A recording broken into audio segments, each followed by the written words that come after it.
வளைகுடாவில் ஏற்பட்ட போர் பதட்டத்தினை தொடர்ந்து இலங்கை வாழ் மக்கள் எரிபொருட்களுக்கான விலையேற்றம் மற்றும் அத்தியாவசிய பொருட்களுக்கான விலையேற்றம் என பரபரப்பாக இருந்த அந்த நேரத்தில் கடந்த ஏப்ரல் மாதம் 2ஆம் தேதி இன்னொரு அதிர்ச்சியான செய்தி வெளியாகியிருந்தது.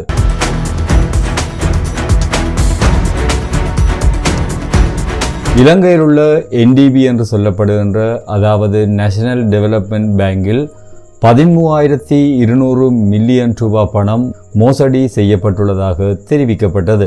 இலங்கையினுடைய வங்கிகளின் வரலாற்றிலேயே மிகவும் அதிகளவான நிதி கையாடல் செய்யப்பட்ட ஒரு சம்பவமாக இது பதிவாகி இருக்கின்றது.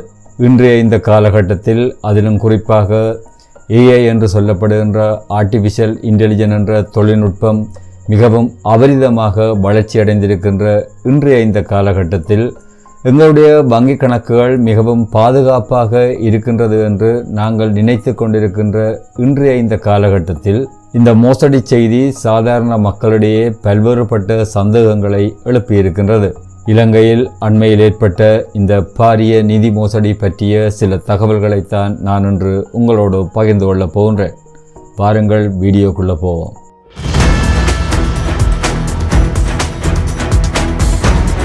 கடந்த ஏப்ரல் மாதம் 2ஆம் தேதி ஊடகங்களில் ஒரு செய்தி வருகின்றது.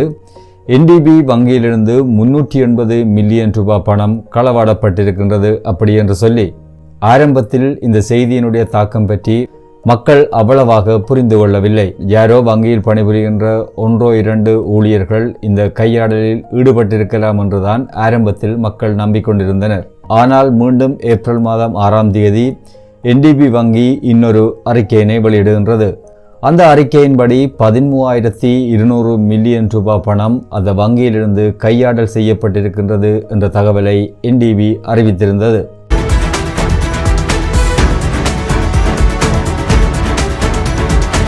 இதற்கு பிறகுதான் இந்த செய்தி NDB வங்கியின் முதலீட்டாளர்களுக்கும் NDB வங்கியில் கணக்கு வைத்திருக்கின்ற நபர்களுக்கும் பெரும் பரபரப்பினை ஏற்படுத்தியது.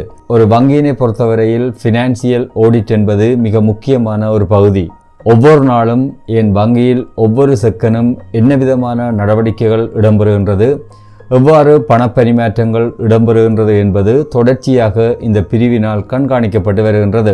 ஒருவர் 10 லட்சம் ரூபாய் பணத்தினை வங்கியில் வைப்பு செய்தாலோ அல்லது 10 லட்சம் ரூபாவினை வங்கியிலிருந்து வெளியே எடுத்தாலோ பொதுவாக இந்த வங்கிகள் 1000 கேள்வி கேட்கும் அந்த வாடிக்கையாளரை. ஆனால் 13,200 மில்லியன் ரூபாய் திருடப்பட்டதை வங்கிகளில் இருக்கின்ற ஃபினான்சியல் ஆடிட்டரால் ஏன் அவற்றினை கண்டுபிடிக்க முடியவில்லை என்ற கேள்வி மக்கள் மத்தியில் தற்பொழுது எழுப்பப்பட்டு வருகின்றது. NDB வங்கியில் நடந்த திருட்டு மிகவும் நூதனமாக இடம்பெற்றிருக்கின்றது. அதாவது வங்கியில் கணக்கு வைத்திருக்கின்ற நபர்களுடைய கணக்குகளிலிருந்து பணத்தினை கொள்ளையடிக்காமல் வங்கியினுடைய கருவூலத்திலிருந்து பணம் கொள்ளையடிக்கப்பட்டிருக்கின்றது. சாதாரணமாக வங்கிகளில் கணக்கு வைத்திருக்கின்ற நபர்களின் கணக்குகளில் களவு போனால் அந்த விஷயம் உடனடியாக வங்கிகளின் முகாமைக்கு அறிவிக்கப்பட்டுவிடும். அதாவது தனிப்பட்ட நபரின் கணக்கிலிருந்து பணம் குறைந்திருந்தால் அவர் எப்படியும் வங்கியில் முறைப்பாடு செய்திருப்பார். அப்பொழுது வங்கி இதனை மிகவும் எச்சரிக்கையாக கையாண்டிருக்கும். ஆனால் இந்த மோசடி வங்கியினுடைய கருவூலத்தில் இடம்பெற்றிருக்கின்றது. அதாவது வங்கி எந்த இடத்தில் தனது பணத்தினை வைத்திருக்கின்றதோ அந்த இடத்தில்தான் இந்த மோசடி இடம்பெற்றிருக்கின்றது. பொதுவாக இலங்கையில் உள்ள வங்கிகள் தங்களுடைய வங்கி கிளைகளுக்கிடையே பணத்தினை பரிவர்த்தனை செய்வதற்கு கொமன் எலக்ட்ரானிக் ஃபண்ட் டிரான்ஸ்ஃபர் சுவிட்ச் என்ற தொழில்நுட்பத்தினை பயன்படுத்துகின்றது. பொதுவாக இந்த தொழில்நுட்பத்தினை சுருக்கமாக செப்ஸ் அப்படி என்று அழைக்கின்றனர். இந்த தொழில்நுட்பம் மூலம் மிகவும் விரைவாக பணப்பரிமாற்றத்தினை செய்ய முடியும். இந்த முறைதான் இலங்கையில் பொதுவாக எல்லா வங்கிகளிலும் பயன்படுத்தப்பட்டு வருகின்றது. இந்த தொழில்நுட்பத்தினை பாவித்து 100 தடவை அல்ல, 200 தடவை அல்ல, 2640 தடவை இந்த தொழில்நுட்பத்தினை பயன்படுத்தி ஒவ்வொரு தடவையும் 5 மில்லியன் ரூபாய் என்ற அடிப்படையில் இந்த பணம் திருடப்பட்டிருக்கின்றது. 5 மில்லியனுக்கு மேற்பட்ட தொகையினை ஒரு நேரம் பரிமாற்றம் செய்கின்ற பொழுது மத்திய வங்கியினுடைய அல்லது வங்கியினுடைய உயர் அதிகாரிகளின் விசேட கண்காணிப்பு சிஸ்டம் தானாகவே இயங்க ஆரம்பித்துவிடும். இதனால் தான் 5 மில்லியனாக அந்த பணம் பிரிக்கப்பட்டு 2640 தடவை பணம் பரிமாற்றம் செய்யப்பட்டிருக்கின்றது. நான் ஏற்கனவே சொன்ன மாதிரி தனிப்பட்ட நபர்களினுடைய கணக்குகளிலிருந்து பணம் திருடப்படாமல் இன்டர்பேங்க் செட்டில்மெண்ட் என்று சொல்லப்படுகின்ற வங்கியினுடைய கணக்கிலிருந்துதான் இந்த பாரிய கொள்ளைச் சம்பவம் இடம்பெற்றிருக்கின்றது. பொதுவாக வங்கி நடவடிக்கைகளின் பொழுது வங்கிகள் தங்களுடைய கிளைகளுக்கிடையே பணப்பரிமாற்றத்தினை செய்கின்ற பொழுது நேரடியாக அந்த கிளைகளுக்கு பணம் பரிமாற்றப்படாது. உதாரணமாக யாழ்ப்பாணத்தில் இருக்கின்ற ஒரு வங்கி தனது கொழும்பில் இருக்கின்ற ஒரு கிளைக்கு பணத்தினை அனுப்புகின்ற பொழுது அந்த யாழ்ப்பாணத்தில் உள்ள வங்கி நேரடியாக கொழும்பில் உள்ள அந்த வங்கிக்கு அந்த பணத்தினை அனுப்ப மாட்டாது. இதற்காக பிரத்யேகமான கணக்கு ஒன்று அந்த வங்கிகளில் காணப்படும். அந்த வங்கி கணக்கினைத்தான் இன்டர்பேங்க் செட்டில்மெண்ட் கணக்கு என்று அழைக்கின்றார்கள். ஒவ்வொரு நாளும் வங்கிகளுக்கிடையில் பணப்பரிமாற்றம் இடம்பெறுகின்ற பொழுது இந்த பணம் முதலாக அந்த இன்டர்பேங்க் செட்டில்மெண்ட் என்ற கணக்குக்குத்தான் வைப்பு செய்யப்படும். அதற்கு பிற்பாடுதான் அந்த பணம் அந்த கணக்கிலிருந்து குறிப்பிட்ட அந்த வங்கியினுடைய கிளைக்கு அனுப்பி வைக்கப்படும்.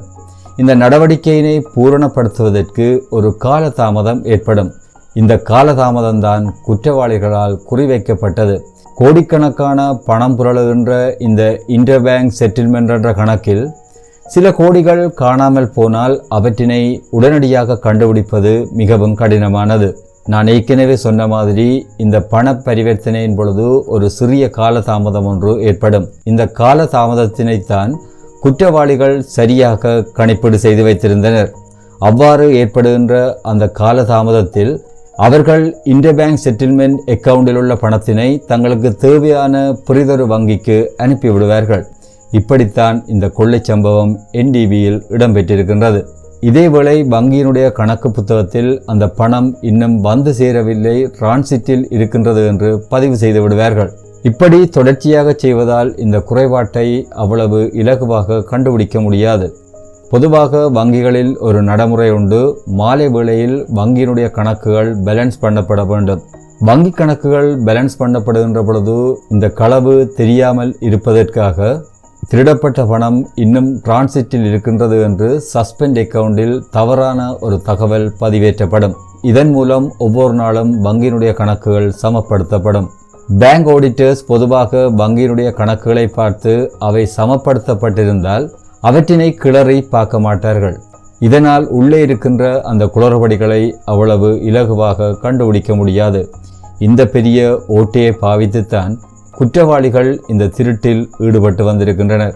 வங்கிகளில் பணப்பரிமாற்றம் இடம்பெறுகின்ற பொழுது மேக்கர் செக்கர் என்ற ஒரு நடைமுறை காணப்படுகின்றது. அதாவது வங்கிகளை பொறுத்தவரையில் மேக்கர் செக்கர் என்பது மிகவும் பாதுகாப்பான ஒரு நடைமுறையாக காணப்படுகின்றது.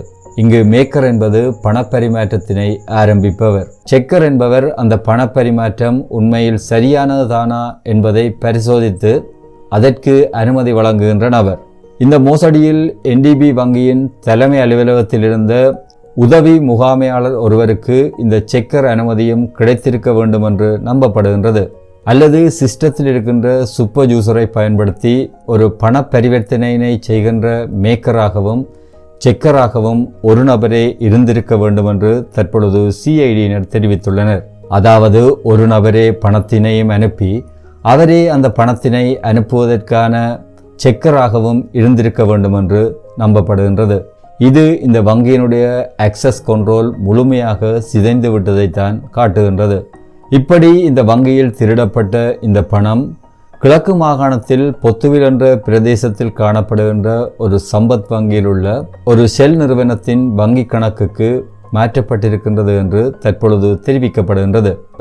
ஷெல் நிறுவனம் என்றால் என்ன என்பது பற்றி உங்களுக்கு தெரிந்திருக்கும். ஷெல் நிறுவனம் என்பது எந்தவித வியாபார நடவடிக்கைகளிலும் ஈடுபடாமல் இவ்வாறான பண பரிவர்த்தனைகள் அல்லது பணத்தினை தூய்மையாக்கல் போன்ற சட்டவிரோதமான செயற்பாடுகளுக்கு பாவிக்கப்படுகின்ற ஒரு நிறுவன கட்டமைப்பினைத்தான் பொதுவாக ஷெல் நிறுவனம் என்று அழைப்பார்கள். இப்படியான ஷெல் நிறுவனங்களின் ஊடாகத்தான் சட்டவிரோதமான பணப்பரிமாற்றங்கள் இடம்பெறுகின்றது. ஆனாலும் பொத்துவிலில் உள்ள அந்த சம்பத் வங்கி கிளை குறிப்பிட்ட இந்த நிறுவனத்திற்கு அதிகமான பணப்பரிவர்த்தனைகள் இடம்பெறுவதை மத்திய வங்கிக்கு 2 தடவைகள் அறிவித்திருப்பதாக சொல்லுகின்றது. ஆனால் மத்திய வங்கி எவ்வாறான நடவடிக்கைகளை இதுவரை இது தொடர்பாக மேற்கொண்டது என்பது தொடர்பாக எந்தவிதமான தகவல்களையும் பெற முடியவில்லை. இதேவேளை குற்றப்புலனாய்வு பிரிவினர் இன்னும் ஒரு அதிர்ச்சிகரமான செய்தியினை தெரிவித்திருக்கின்றனர். அதாவது இந்த முறைகேட்டில் வெளிநாட்டவர்களும் ஈடுபட்டிருக்கின்றார்கள் அப்படி என்ற தகவலை தற்பொழுது தெரிவித்திருக்கின்றது. இவ்வாறு மோசடி மூலம் பெறப்பட்ட இந்த பணம் அரகம்பே பகுதியில் சுற்றுலா விசாவில் வந்திருக்கின்ற ரஷ்யா மற்றும் இஸ்ரேல் நாட்டினைச் சேர்ந்த வெளிநாட்டவர்கள் மூலம் இவை வெளிநாடுகளுக்கு கடத்தப்பட்டு கிரிப்டோ கரன்சியாக மாற்றப்பட்டிருக்கலாம் என்றும் தற்பொழுது நம்பப்படுகின்றது. தற்பொழுது இந்த வங்கியில் பணியாற்றிய பல உயர் அதிகாரிகள் கைது செய்யப்பட்டு தடுப்பு காவலில் வைக்கப்பட்டு விசாரணைகள் முழுவீச்சாக முன்னெடுக்கப்பட்டு வருகின்றது. இலங்கையினுடைய வங்கிகளில் இடம்பெற்ற கொள்ளை சம்பவத்தில் மிகவும் கூடிய பெறுமதியான பணத்தினை மோசடி செய்த ஒரு சம்பவமாக என்டிபி வங்கியினுடைய இந்த நிதி மோசடி குறிப்பிடப்படுகின்றது.